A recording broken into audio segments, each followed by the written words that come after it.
இந்த சமுதாயத்தில் நாளுக்கு நாள் பிரச்சனைகள் அதிகமாயிட்டே போகுது. அதே மாதிரி தவறுகளும் அதிகமாக நடந்துட்டுருக்கு.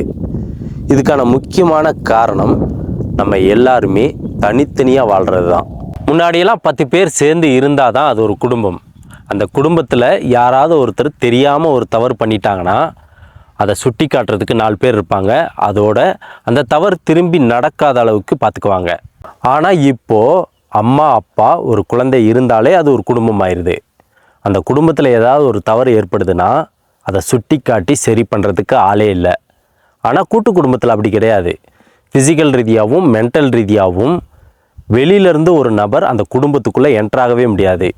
அந்த குடும்பத்துக்கு ஒரு பிரச்சனைனா அவங்களே பார்த்து சரி பண்ணிடுவாங்க.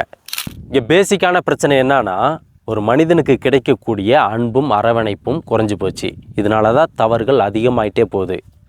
உங்களால் கூட்டு குடும்பமாக வாழ முடியலனாலும் உங்கள் பார்ட்னரோடையும் உங்கள் குழந்தைகளோடையும் அன்பாக இருங்க. உங்கள் குடும்பத்தில் ஏதாவது ஒரு பிரச்சனைனா அதை வெளியில் கொண்டு போகாமல் நீங்களே அதை சரி பண்ணுங்கள்.